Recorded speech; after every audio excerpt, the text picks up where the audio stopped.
tardes, yo soy Ana Gilaber, residente de tercer año de pediatría de este hospital. Y bueno, esta presentación fue presentada en el último Congreso Nacional de la Sociedad Española de Pediatría y se titula Ingresos por maltrato infantil en un hospital terciario entre 2012 y 2019. Para empezar, definimos el maltrato infantil como cualquier forma de violencia que se perpetra contra el niño y priva a este de sus derechos y de su bienestar. Y podemos diferenciar el maltrato físico, el psicológico, el abuso sexual y el maltrato por negligencia. Centrándonos en el estudio, se trata de una revisión retrospectiva en la que incluimos estos criterios, la edad, los diagnósticos que se establecieron centrados en el maltrato y luego el periodo de estudio fue entre el 4 de febrero de 2012 y mayo de 2019. Y en estos niños estudiamos las siguientes variables. Obtuvimos 23 casos de niños que requirieron ingreso hospitalario por maltrato infantil y como vemos en la gráfica superior, la tendencia fue estable más o menos a lo largo de los años. De estos niños, el 57% eran varones y como vemos en la gráfica de la izquierda, la mayoría eran menores de 6 meses y el segundo grupo con mayor frecuencia fueron los mayores a 2 años, con una mediana de 4 meses.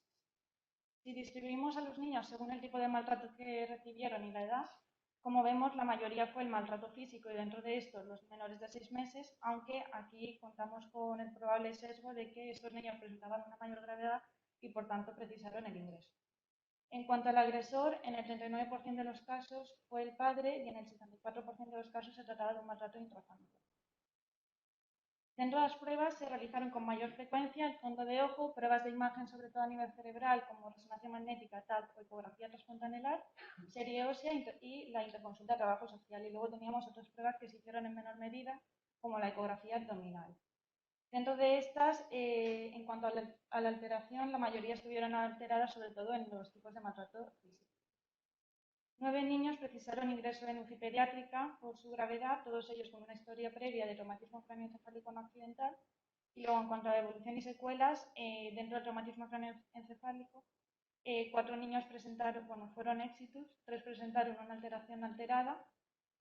Y luego, en cuanto al destino al alta, como vemos, el mayor grupo fueron desamparados, mientras que en el segundo grupo que fueron dados de alta a domicilio con sus padres, estuvieron en seguimiento por parte de servicios sociales. Si nos centramos en el diagnóstico de niños zarandeados o sacudido, que fueron 7 de los 15 niños que presentaron el traumatismo craneoencefálico, la mediana edad baja a 2 meses y todos ellos presentaron alteración en alguna de las pruebas complementarias. La clínica por la que consultan en mayor frecuencia son convulsiones o pérdida de conciencia. Y en cuanto a las pruebas, el hallazgo más frecuente en las pruebas de imagen cerebral fueron el hematoma subdural seguido de la encefalomalacia y en el electroencefalograma, en 4 de los niños se objetivó una actividad electroencefalográfica endentecida y en 2 de ellos crisis electroencefalográfica. Aquí tenemos un poquito el resumen de todo lo que he comentado en cuanto a que los varones menores de 6 meses son los más susceptibles de ser víctimas, que el maltrato más frecuente dentro de los niños que requieren ingreso es el físico, el agresor en la mayoría de los casos suele ser intrafamiliar.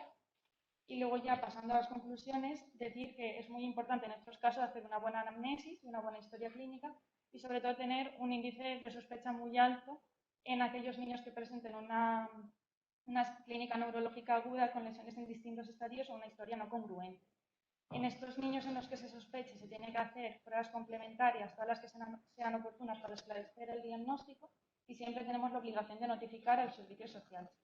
Y bueno, eso ya comienza a realizar un protocolo de actuación y de hecho ya se ha formado un grupo de trabajo que está formado por representantes de distintas especialidades de este hospital con el fin de mejorar el manejo de estos niños.